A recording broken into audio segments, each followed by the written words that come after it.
저는 평소처럼 일찍 일어났어요. 6시쯤 됐을까요? 휴대폰을 확인했죠. 문자가 하나 와 있었습니다. 은행에서 온 문자였어요. 저는 무심코 열었습니다. 그런데 내용을 보는 순간 온몸이 굳었죠. 비밀번호 입력 오류 3회로 계좌 거래가 일시 중지되었습니다. 손이 떨렸습니다. 비밀번호 오류라니요. 저는 은행에 간 적이 없었어요. 어제도, 그제도, 지난주에도요. 그럼 누가 제 계좌에 접근한 거죠? 도둑이 들었나 의심스러웠습니다. 저는 황급히 안방으로 달려갔습니다. 서랍을 열었어요. 제일 깊숙한 곳, 옷가지 밑에 넣어둔 통장. 그걸 꺼내려고 손을 뻗었습니다. 하지만 통장은 온데간데 없었습니다. 갑자기 어제 일이 떠올랐습니다. 추석이라고 아들 부부가 왔었죠. 혹시, 설마, 저는 고개를 저었어요. 아니야. 우리 아들이 그럴 리 없어. 제 아들을 믿고 싶었습니다. 저는 떨리는 손으로 휴대폰을 들었습니다. 성우에게 전화를 걸었어요. 신호음이 길게 울렸습니다. 한참 만에 아들이 받았어요. 응, 엄마. 이른 아침부터 무슨 일이야? 목소리가 평소와 같았습니다. 저는 최대한 침착하게 물었습니다. 성우야, 혹시 내 통장 봤니? 잠시 침묵이 흘렀습니다. 3초쯤 지났을까요? 성우가 대답했어요. 아니, 못 봤는데. 무슨 통장? 내가 엄마 통장이 어디 있는지 알고 봐. 아들의 목소리에 긴장이 느껴졌죠. 평소보다 톤이 높았습니다. 그래, 이상하네. 서랍에 넣어둔 통장이 없어졌거든. 그럼 얼른 경찰서에 가서 신고해야겠다. 저는 일부러 큰 소리로 말했습니다. 아들의 반응을 보려고요. 그 순간이었어요. 잠깐만, 엄마. 아들의 목소리가 급하게 튀어나왔습니다. 저는 아들이 뭔가 알고 있는 게 있다고 생각하고 있었거든요. 제 예감이 맞았던 겁니다. 엄마, 사실은 아들의 목소리가 떨렸습니다. 저는 숨을 죽이고 기다렸어요. 심장이 쿵쿵거렸습니다. 내가 가져갔어. 이 모든 일이 어떻게 시작되었는지 그 이야기를 처음부터 들려드릴게요. 이야기 시작 전 무료로 가능한 구독과 좋아요 부탁드려요. 여러분의 작은 관심 하나하나가 제게 큰 힘이 됩니다. 지금 바로 시작합니다. 저는 박순애입니다. 올해 68이죠. 평생을 시장에서 반찬 가게를 운영하며 살아왔습니다. 남편이 일찍 세상을 떠난 후 혼자 아들 성우를 키워야 했어요. 쉽지 않았습니다. 하지만 저는 포기하지 않았죠. 새벽 4시면 일어나 재료를 손질했습니다. 물을 깎고 시금치를 다듬고 겉절이를 담갔어요. 시장 사람들이 하나둘 모일 때쯤이면 이미 저는 반찬을 절반쯤 만들어 놓은 상태였죠. 다른 상인들이 가게 문을 열 때 저는 벌써 손님을 받고 있었습니다. 손님들은 제 반찬을 좋아했습니다. 정직하게 만들었거든요. 저렴한 재료를 섞거나 상한 것을 쓰는 법이 없었어요. 성우는 대학을 졸업했습니다. 저는 가슴이 벅찼어요. 우리 아들이 드디어 사회에 나가겠구나. 이제 제 손을 떠나 혼자 살아가겠구나. 그런 기대로 가득했죠. 하지만 아들은 취업을 미뤘습니다. 한 달이 2달이 되고 1년이 2년이 됐어요. 저는 불안했습니다. 하지만 아들을 다그치지 못했죠. 혹시 아들이 상처받을까 봐요. 대신 조심스럽게 물어봤습니다. 성우야, 요즘 어떠니? 취업 준비는 잘 되고 있고? 아들은 늘 똑같은 대답을 했어요. 엄마, 요즘 세상은 달라졌어. 안정적인 회사보다는 자기가 하고 싶은 일을 찾아야 해. 저는 고개를 끄덕였습니다. 그래, 우리 아들은 다를 거야. 뭔가 큰 계획이 있을 거야. 저는 스스로를 위로했어요. 하지만 시간이 갈수록 그 위로는 공허해졌습니다. 아들은 집에서 늘 컴퓨터만 들여다봤어요. 뭘 하는지 물어보면 공부한다고 했죠. 하지만 변하는 건 없었습니다. 그렇게 매달 30만 원씩 용돈을 줬어요. 적은 돈이 아니었습니다. 시장에서 하루 종일 일해서 버는 돈이었죠. 아들이 25이 됐을 때도, 28이 됐을 때도 저는 계속 용돈을 줬습니다. 언젠가는 아들이 자기 길을 찾겠지. 그렇게 믿었어요. 하지만 그날은 오지 않았죠. 시간이 갈수록 저는 지쳐갔습니다. 몸도 예전 같지 않았어요. 새벽에 일어나는 게 점점 힘들어졌습니다. 허리도 아프고 무릎도 시큰거렸죠. 손가락 마디마디가 쑤셨어요. 그래도 멈출 수 없었습니다. 저 혼자 번 돈으로 아들을 먹여 살려야 했으니까요. 아들이 30살이 되던 해였습니다. 저는 더 이상 참을 수 없었어요. 이건 아들을 위한 것도 아니라는 생각이 들었죠. 어느 날 아들을 불러 앉혔습니다. 가슴이 쿵쿵 뛰었어요. 아들에게 이런 말을 한다는 게 믿기지 않았습니다. 성우야, 이제 용돈 못 보내준다. 아들은 어리둥절한 표정으로 저를 봤어요. 저는 말을 이었습니다. 너 이제 30살이야. 너가 벌어서 너가 써야지. 언제까지 엄마 돈으로 살려고 그래? 아들은 입술을 깨물었습니다. 뭐라 말하고 싶었지만 참는 것 같았죠. 저는 마음이 아팠어요. 하지만 이건 아들을 위한 일이라고 생각했습니다. 아들이 스스로 설 수 있게 해야 한다고요. 그날 밤 저는 잠을 이루지 못했습니다. 혹시 제가 너무 냉정한 엄마는 아닐까? 그런 생각이 들었죠. 하지만 이미 늦었어요.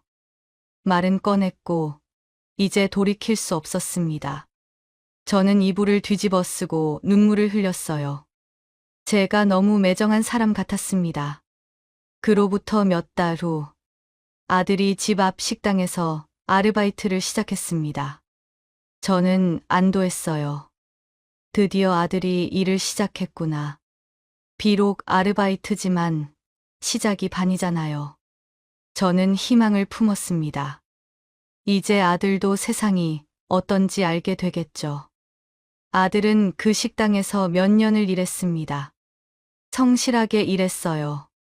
저는 가끔 그 식당 앞을 지나가며 아들의 모습을 몰래 봤습니다. 주문을 받고 음식을 나르는 아들. 손님에게 웃으며 인사하는 아들. 그 모습을 보면 뭉클했어요. 우리 아들이 이렇게 컸구나. 처음엔 서툴렀습니다. 주문을 잘못 받기도 하고 음식을 엎지르기도 했죠. 하지만 시간이 지나며 익숙해졌어요. 아들은 점점 능숙한 직원이 됐습니다. 저는 자랑스러웠어요. 그러던 어느 날이었습니다. 아들이 저를 찾아왔어요. 얼굴이 상기되어 있었죠. 뭔가 좋은 일이 있나 보다 싶었습니다. 엄마, 나 결혼하고 싶은 여자가 생겼어요. 저는 깜짝 놀랐어요. 아들이 결혼이라니. 기쁘면서도 걱정이 됐습니다. 준비는 됐을까? 경제적으로 감당할 수 있을까? 누군데? 저는 조심스럽게 물었습니다. 아들이 환하게 웃었어요. 식당에서 같이 일하는 은지야. 착한 애야. 엄마. 정말 좋은 사람이야. 아들의 목소리에 확신이 가득했습니다. 저는 마음이 놓였어요. 아들이 좋아하는 사람이라면 좋은 사람이겠죠. 며칠 후 아들은 은지를 데리고 왔습니다. 은지는 예의 바른 아이였어요. 문 앞에서부터 정중하게 인사했죠. 어머니, 처음 뵙겠습니다. 김은지입니다. 인사도 잘하고 말투도 공손했습니다. 저는 마음에 들었어요. 얼굴도 선했고 눈빛도 맑았죠. 이런 며느리라면 아들이 잘 살 수 있을 것 같았습니다. 우리는 차를 마시며 이야기를 나눴어요. 은지는 자기 이야기를 솔직하게 했습니다. 집안 형편이 어려워서 고등학교를 졸업하고 일찍 일을 시작했다고요. 저는 은지가 더 믿음직스러워졌어요. 결혼 준비가 시작됐습니다. 아들은 34이었죠. 늦은 나이였지만 저는 기뻤어요. 드디어 우리 아들이 가정을 꾸리는구나. 늦었어도 괜찮았습니다. 제대로 된 사람을 만났으니까요. 저는 결혼식 준비를 도왔습니다. 돈은 많이 없었지만 최선을 다했어요. 예식장도 알아보고 청첩장도 함께 골랐죠. 은지는 고마워했습니다. 어머니, 정말 감사해요. 저희 부모님은 도와줄 형편이 안 되시는데. 저는 괜찮다고 했어요. 이제 우리 가족이잖아요. 결혼식 날이었습니다. 아들이 턱시도를 입고 섰을 때 저는 눈물이 났어요. 저 혼자 키운 아들이 이렇게 컸다니. 감격스러웠습니다. 은지도 예뻤죠. 하얀 드레스가 잘 어울렸어요. 두 사람이 나란히 서 있는 모습을 보니 절로 웃음이 났습니다. 결혼식이 끝나고 며칠 후였습니다. 아들 부부가 저를 찾아왔어요. 둘이 진지한 표정으로 마주 앉았습니다. 무슨 이야기를 하려는 걸까요? 성우가 입을 열었습니다.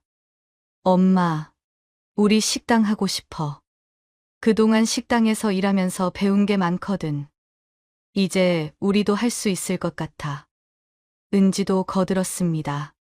저희 정말 열심히 할게요, 어머니. 작은 가게라도 좋으니까 가게 하나만 차려주세요. 저희한테 기회 한 번만 주세요.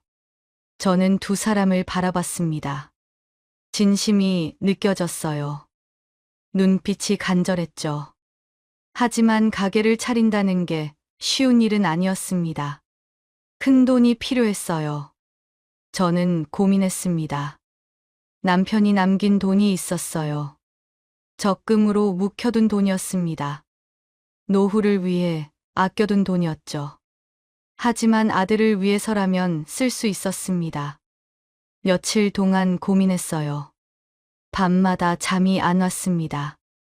이게 맞는 건가? 혹시 또 실패하면 어쩌지? 아들이 장사를 제대로 할 수 있을까? 온갖 걱정이 머릿속을 맴돌았죠. 하지만 결국 결정했습니다. 마지막으로 한 번 더 아들을 도와주기로요. 이번이 정말 마지막이라고 다짐했습니다. 저는 은행에 가서 적금을 해지했습니다. 통장에 찍힌 숫자를 보니 마음이 복잡했어요. 남편이 세상을 떠나기 전에 모아둔 돈이었습니다. 남편의 땀과 노력이 담긴 돈이었죠. 이걸 아들에게 주는 게 맞는 걸까요? 하지만 남편도 원했을 거예요. 아들이 잘 되는 거려. 저는 마음을 굳게 먹었습니다. 작은 국밥집을 알아봤습니다. 시장 근처에 괜찮은 자리가 있었어요. 크지 않았습니다. 테이블이 10개 정도 들어갈 크기였죠. 하지만 아들 부부가 운영하기엔 적당했습니다. 계약을 했습니다. 제 명의로요. 제가 권리금을 내주고 인테리어 비용도 됐습니다. 주방 기구도 새로 샀어요. 남편이 남긴 돈이 거의 다 들어갔습니다. 가게 문을 열던 날이었습니다. 아들과 은지는 신이 나서 준비했죠. 국밥 재료를 사오고 그릇을 정리하고 메뉴판을 만들었어요. 저는 그 모습을 지켜보며 뿌듯했습니다. 이제 아들이 자기 가게를 갖게 됐구나. 개업 첫날이었습니다. 손님이 몇 명 왔어요. 많지는 않았지만 시작으로는 괜찮았죠. 아들과 은지는 열심히 일했습니다. 저는 멀리서 지켜봤어요. 그날 밤 집에 돌아와서 저는 오랜만에 마음이 편했습니다. 아들이 이제 제대로 된 일을 시작했어요. 며느리도 있고 둘이 힘을 합치면 잘할 수 있을 거예요. 저는 그렇게 믿었습니다. 남은 돈은 얼마 없었습니다. 하지만 괜찮았어요. 저는 아직 일할 수 있었고 작은 집 한 채와 남편이 남긴 땅이 있었죠. 그것만으로도 충분했습니다. 아들만 잘 살면 됐어요. 그게 제 소원이었습니다. 추석이 다가왔습니다. 아들 부부가 가게를 시작한 지 1년쯤 됐을 때였죠. 저는 명절 음식을 정성껏 준비했어요. 전도 부치고 나물도 무쳤습니다. 송편도 직접 빚었죠. 손이 많이 가는 일이었지만 기분이 좋았어요. 아들 부부가 오니까요. 아들 부부가 도착했습니다. 은지가 한 손에 과일 바구니를 들고 왔어요. 어머니, 오랜만에 봬요. 건강하시죠? 저는 반갑게 맞아드렸습니다. 그동안 가게 일이 바빠서 자주 못 봤거든요. 한 달에 한 번 정도 통화하는 게 고작이었죠. 식탁에 음식을 차렸습니다. 전이며 갈비찜이며 정성껏 만든 음식들이 가득했어요. 저희는 다 같이 둘러앉아 밥을 먹었습니다. 처음엔 분위기가 좋았어요. 성우가 이런저런 이야기를 했죠. 엄마, 요즘 단골 손님이 좀 생겼어. 맛있다고 자주 오시는 분들이 있어. 저는 기뻤습니다. 그래, 너무 다행이다. 그게 다 너희가 열심히 하니까 그런 거야. 은지도 옆에서 맞장구를 쳤어요. 저는 웃으며 들었습니다. 가게가 잘 되고 있나 보다 싶었죠. 하지만 밥을 다 먹고 차를 마실 때쯤이었습니다. 분위기가 이상해졌어요. 성우가 크고 길게 한숨을 쉬었습니다. 저는 불안했죠. 왜 그러니? 무슨 일 있어? 저는 조심스럽게 물었습니다. 성우가 고개를 들었어요. 얼굴이 어두웠습니다. 엄마, 요즘 장사가 너무 안 돼서 큰일이야. 제 가슴이 철렁했습니다. 장사가 안 된다니. 방금 전까지 단골 손님 이야기를 하지 않았나요? 저는 애써 침착하게 물었어요. 얼마나 안 되는데. 손님이 많이 안 와? 은지가 끼어들었습니다. 정말 심각해요, 어머니. 하루에 손님이 몇 명 안 와요. 재료비도 안 나올 지경이에요. 은지의 목소리에 불안이 가득했습니다. 저는 두 사람을 번갈아 봤어요. 진짜로 힘들어 보였죠. 표정이 어두웠고 눈빛도 초조해 보였습니다. 이번 달엔 월세도 못 냈어요. 다음 달 생활비도 없고요. 은지가 계속 말했습니다. 저는 마음이 복잡해졌어요. 가게가 그렇게 안 되나. 하지만 뭔가 석연치 않았습니다. 장사가 안 되면 방법을 찾아야죠. 메뉴를 바꾸든지, 홍보를 하든지, 가격을 조정하든지. 그런데 이렇게 앉아서 한숨만 쉬고 있으니 저는 속상했어요. 그래도 잘 버텨봐. 장사는 원래 힘든 거야. 처음부터 잘 되는 가게는 없어. 저는 최대한 부드럽게 말했습니다. 하지만 이어지는 말이 목에 걸렸죠. 제 속마음이 나온 겁니다. 너무 쉽게 남한테 손 벌리려고 하지 말고 너희가 해결할 방법을 찾아봐야지. 그 순간이었습니다. 은지의 얼굴이 굳었어요. 표정이 확 변했죠. 입술을 꽉 다물었습니다. 성우도 입술을 깨물었어요. 두 사람의 눈빛이 차가워졌습니다. 분위기가 싸늘해졌습니다.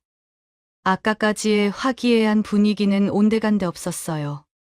저는 너무 직설적으로 말했나 싶어 말하고 바로 후회했습니다. 하지만 이미 늦었죠. 말은 입 밖으로 나가버렸어요. 저희가 언제 손 벌린 적 있어요? 은지가 쏘아붙였습니다. 목소리에 날이 서 있었죠. 저는 당황했어요.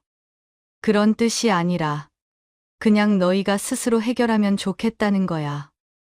저는 말을 얼버무렸습니다. 성우가 은지를 말렸어요. 그만해, 은지야. 엄마 말씀도 일리가 있어. 하지만 은지는 화가 난 표정이었습니다. 성우도 불편해 보였죠. 대화는 거기서 끊겼어요. 그러고 나서 아들 부부는 금방 자리에서 일어났습니다. 일찍 가겠다고 했어요. 저는 붙잡지 못했습니다. 분위기가 이미 틀어져 버렸으니까요. 그래, 조심히 가라. 저는 현관까지 배웅했습니다. 아들과 은지는 짧게 인사하고 떠났어요. 표정이 굳어 있었죠. 문을 닫고 나니 집이 텅 빈 것 같았습니다. 저는 설거지를 시작했어요. 그릇을 닦으며 생각했습니다. 뭔가 잘못됐다고요. 아들과 은지의 표정이 자꾸 떠올랐습니다. 밤이 깊었습니다. 저는 잠자리에 들었어요. 하지만 잠이 오지 않았죠. 불안한 기분이 계속됐습니다. 뭔가 일어날 것만 같았어요. 가슴이 답답했습니다. 저는 이불을 뒤집어 쓰고 잠들려 애썼습니다.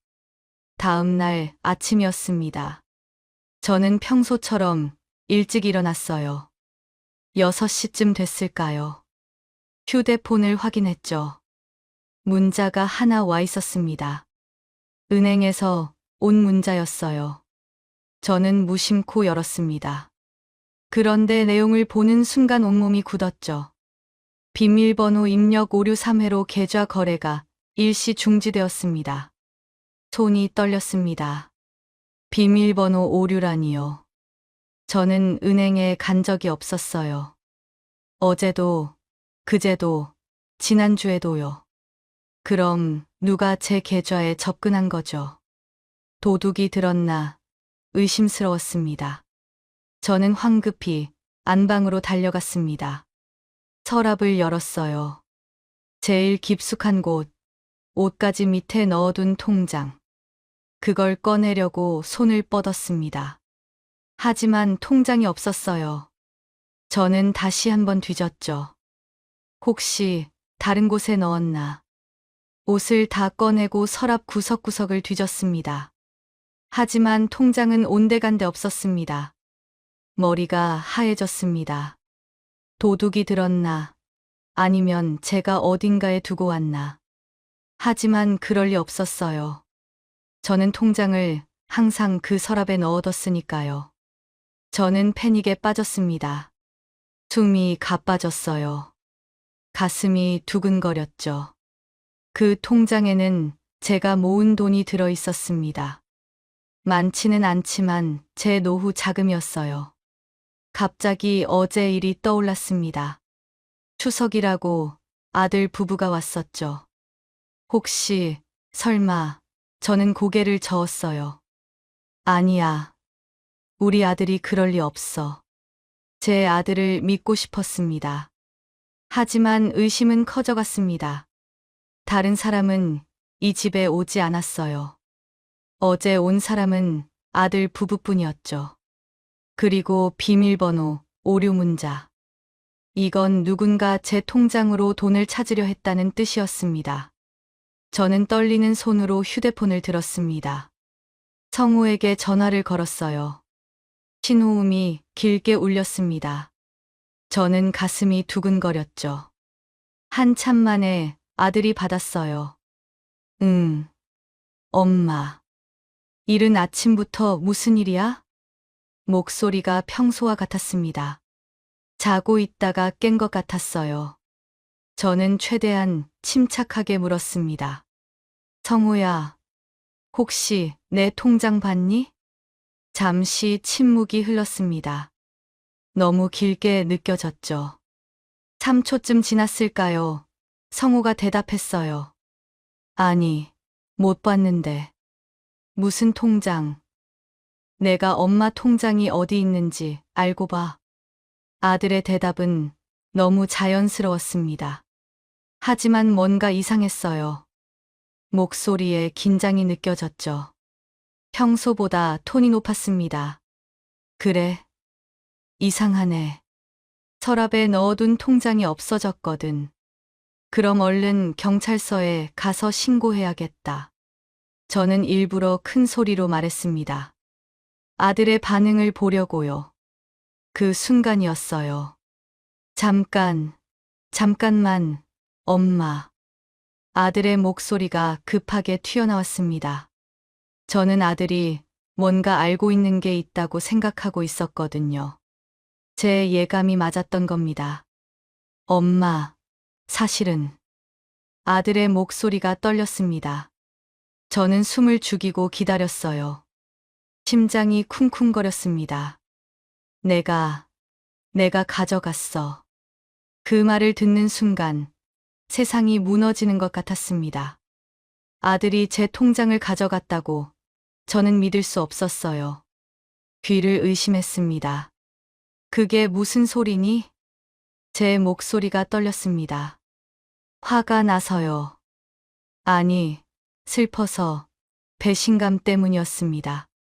제 아들이 저한테 이럴 수 있다니. 진짜 미안해, 엄마. 근데 요즘 장사가 너무 안 돼서 당장 월세도 내야 하고. 아들은 변명을 늘어놓기 시작했습니다. 저는 더 이상 듣고 싶지 않았어요. 귀를 막고 싶었죠. 하지만 계속 들어야 했습니다. 정확히 뭘 했는지 알아야 했으니까요. 아들은 떨리는 목소리로 어제 일을 설명했습니다.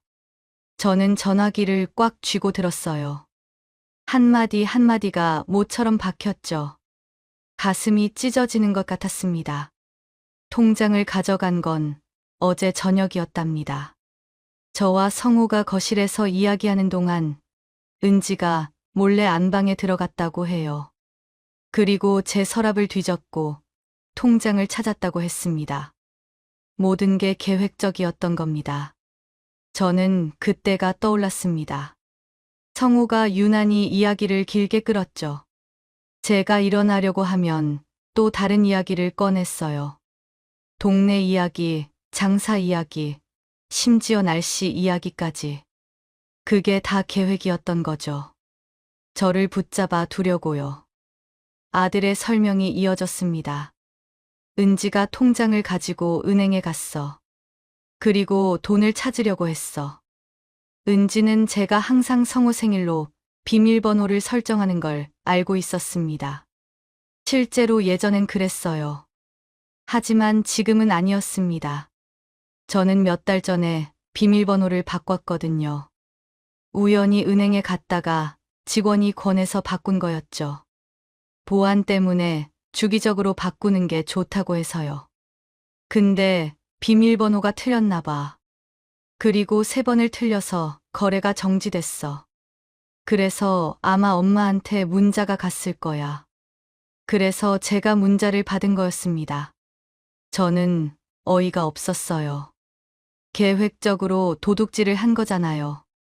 그것도 친엄마한테요. 성우야, 내 통장에는 왜 손을 댔니? 왜? 저는 떨리는 목소리로 물었습니다. 분노가 치밀어 올랐죠. 동시에 슬픔도 밀려왔습니다. 아들은 잠시 망설이더니 대답했어요. 어차피 엄마 돈이 내 돈이잖아. 엄마 죽으면 결국 다 내가 쓸 돈 아니야. 지금 미리 쓰는 거랑 뭐가 달라? 그 순간 저는 말문이 막혔습니다. 뭐라고 말해야 할지 몰랐어요. 너무 당당한 목소리였죠. 미안함도 없었어요.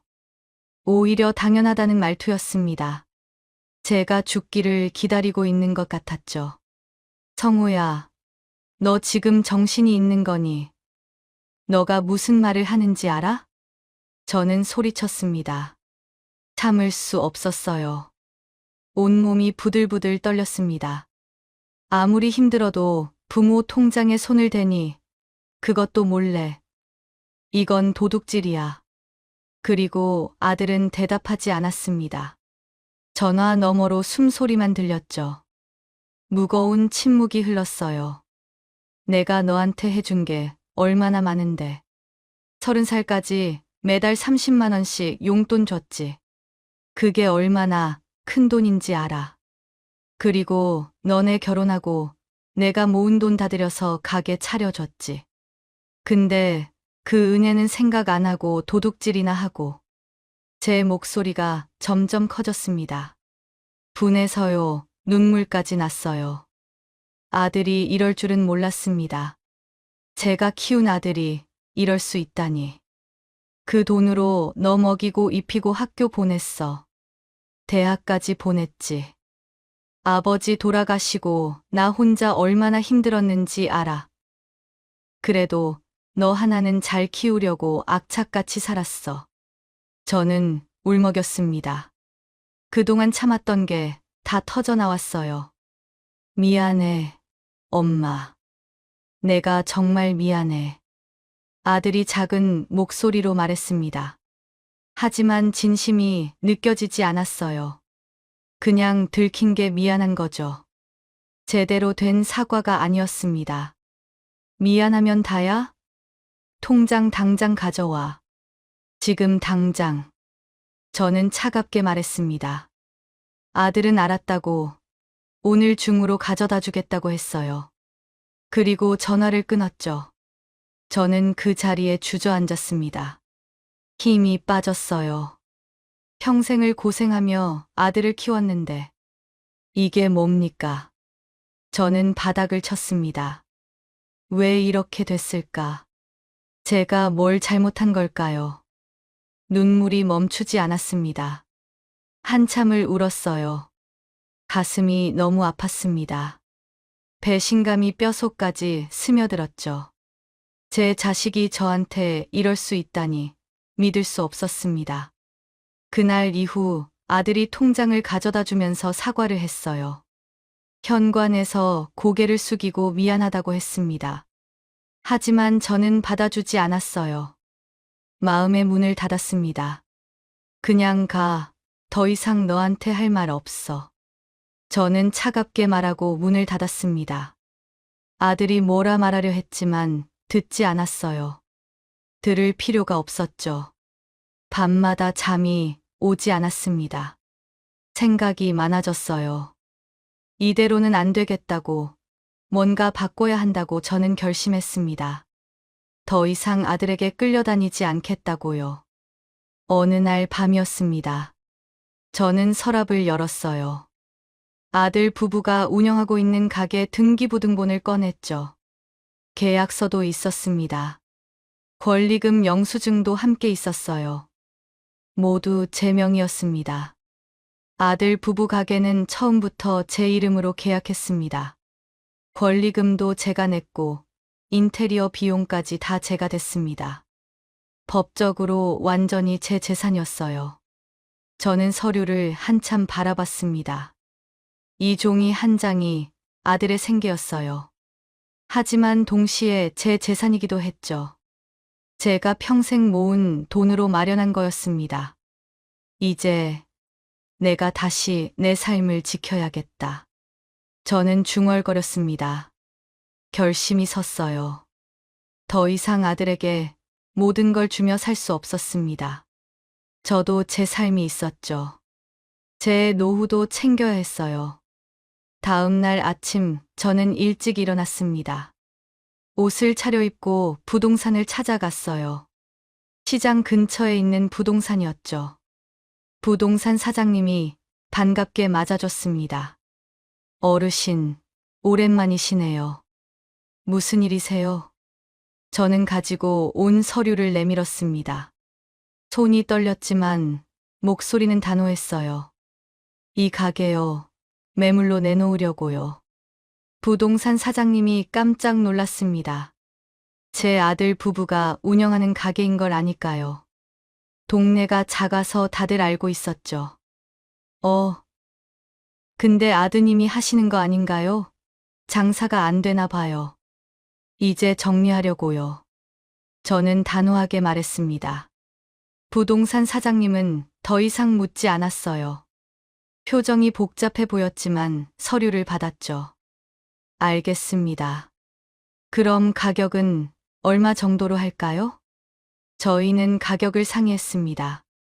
권리금과 인테리어 비용을 감안해서요. 적당한 가격이 나왔어요. 저는 그렇게 부동산을 나왔습니다. 가슴이 답답했어요. 하지만 후회는 없었습니다. 이건 제자리를 찾는 일이었어요. 잘못된 걸 바로잡는 거였죠. 지금까지 아들과 며느리에게 줬던 것들을 다시 가져오는 겁니다. 고마워하지도 않고 당연하게 여기는데 더 이상 베풀 수 없었죠. 욕심만 커지는 게 보였어요. 이번엔 통장이었지만 다음엔 뭘 훔칠지 모르는 일이었습니다. 집에 돌아와서도 저는 담담했습니다. 잘한 일이라고 생각했어요. 아들이 깨달아야 했죠. 공짜는 없다는 걸. 부모라고 해서 무한정 주는 게 아니라는 거요. 며칠이 지났습니다. 저는 평소처럼 지냈어요.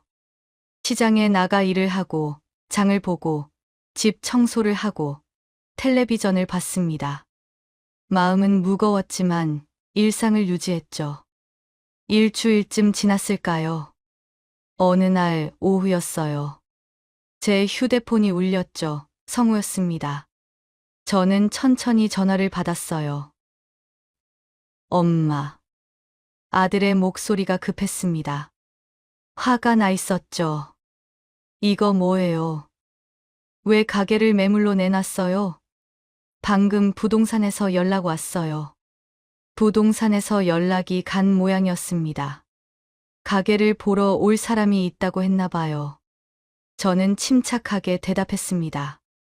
내 가게니까 내놨지. 뭐가 문제야? 엄마, 우리 여기서 지금 장사하잖아요.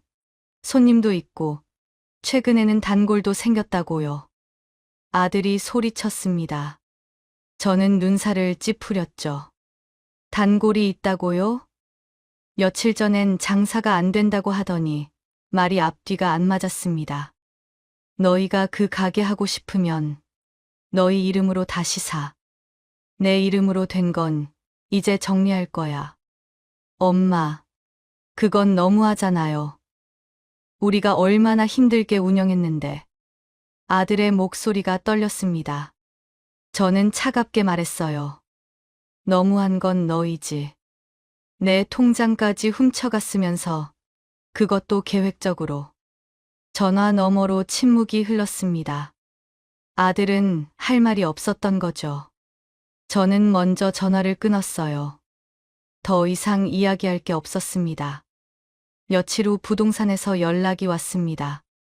가게를 보러 온 사람들이 여럿 있었다고요. 관심 있는 사람도 있다고 했습니다. 저는 알았다고 했어요. 진행하라고 했죠. 그날 저녁이었습니다. 성우와 은지가 제 집에 들이닥쳤어요. 둘 다 얼굴이 창백했죠. 눈도 충혈되어 있었습니다. 저는 문을 열어주고 거실로 들어오라고 했어요. 두 사람은 소파에 앉았습니다. 긴장한 표정이었죠. 은지가 먼저 입을 열었습니다. 어머니, 저희가 잘못했어요. 정말로요. 목소리가 떨렸습니다. 저는 팔짱을 끼고 서 있었어요. 표정을 바꾸지 않았죠. 죄송해요, 정말. 그때 제가 정신이 없어서 장사가 안 돼서 너무 급했어요. 은지가 계속 사과했습니다. 성우도 고개를 숙였죠. 엄마, 미안해. 정말 잘못했어. 다신 안 그럴게. 두 사람은 번갈아가며 사과했습니다. 하지만 저는 마음이 움직이지 않았어요. 추석 이후로 한 달이 넘게 지났죠. 그동안 한 번도 제대로 찾아오지 않았어요. 전화로만 대충 사과하고 끝이었습니다. 이제 와서 가게가 팔린다니까 급하게 찾아온 거였죠. 사과도 진심이 아니었어요. 가게가 아까워서 온 겁니다. 나는 너희한테 이렇게 다 해주면 너희가 고마워할 줄 알았어. 저는 조용히 말했습니다. 가게 차려주고 돈 대주고. 그렇게 해줬는데 결국은 도둑질을 하더라. 계획까지 짜서. 은지가 울먹였습니다. 눈물을 흘리기 시작했어요. 하지만 저는 마음이 약해지지 않았습니다. 어머니, 한 번만 용서해 주세요. 정말 다시는 그런 짓 안 할게요. 약속할게요. 용서는 무슨, 너희가 계속 그 가게에서 장사하고 싶으면 돈 모아서 직접 계약해. 저는 단호하게 말했습니다. 두 사람의 얼굴이 더욱 굳어졌죠. 우리가 어떻게 그 돈을 모아요? 몇 억인데요. 성우가 힘없이 말했습니다. 저는 어깨를 으쓱했어요. 그건 내가 상관할 게 아니야. 너희가 생각할 문제지. 엄마, 정말 이러실 거예요? 친아들한테요? 성우가 목소리를 높였습니다. 저는 차갑게 쳐다봤어요. 친아들이 친엄마 통장을 훔치는 건 말이 되니? 성우는 입을 다물었습니다. 할 말이 없는 거죠. 두 사람은 저를 1시간 넘게 붙잡고 애원했습니다. 울고불고 난리였어요. 하지만 저는 마음을 바꾸지 않았습니다. 이미 결정한 일이었어요. 흔들리지 않았죠. 결국 성우와 은지는 돌아갔습니다. 은지는 울면서 나갔고 성우는 화난 표정이었어요. 저는 문을 닫고 한숨을 쉬었습니다. 마음이 편하지는 않았죠. 하지만 잘한 일이라고 생각했습니다. 일주일 후였습니다. 부동산에서 연락이 왔어요. 가게가 팔렸다고 했죠. 중국집을 하시던 분이 업종 변경해서 국밥집을 하고 싶어 한다고 했답니다. 저는 고맙다고 인사했습니다. 그렇게 계약이 진행됐습니다. 드디어 가게에 새 주인이 들어왔어요. 서류를 확인하고 돈을 주고받았죠. 결국 성우와 은지는 가게에서 나와야 했습니다. 저는 며칠 후 그 가게 앞을 지나갔습니다. 새 주인이 인테리어를 바꾸고 있었어요. 간판도 새로 달았죠. 테이블도 바꾸고 벽도 다시 칠했습니다. 그때였습니다. 길 건너편에서 두 사람이 서 있는 게 보였어요. 성우와 은지였습니다. 두 사람은 가게를 멍하니 바라보고 있었죠. 표정이 참담해 보였습니다. 한때는 자기들 가게였습니다. 주인 행세를 했죠. 손님을 받고 음식을 만들고 돈을 벌었어요. 하지만 이제는 아니에요. 남의 가게가 됐습니다. 자기들이 편하게 들어갈 수도 없는 곳이 됐죠. 저는 그 모습을 지켜봤습니다. 가슴 한구석이 아팠어요. 그래도 제 자식인데.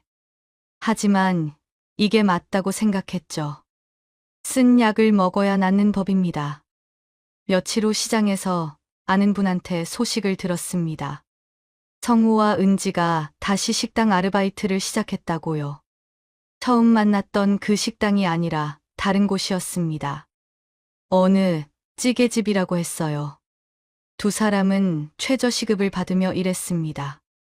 가게 주인일 때와는 천지 차이였죠. 수입이 확 줄었어요. 한 달에 버는 돈이 반토막 났을 거예요. 작은 집으로 이사도 갔다고 했습니다. 월세가 싼 곳으로요. 반지하였다고 하더군요. 생활이 팍팍해졌죠. 예전처럼 여유롭게 살 수 없게 됐습니다. 저는 가끔 아들과 며느리가 일하는 그 찌개집 근처를 지나갔습니다. 창문 너머로 성우가 일하는 모습이 보였어요. 앞치마를 두르고 주문을 받고 있었죠. 땀을 뻘뻘 흘리며 일했습니다. 은지는 설거지를 하고 있었어요. 손이 빨개져 있었죠. 한 달쯤 지났을까요? 저는 그 찌개집 앞을 또 지나가면서 창가에 서서 안을 들여다봤어요. 점심시간이라 바빠 보였습니다. 성우가 손님에게 고개를 숙여 인사하고 있었습니다.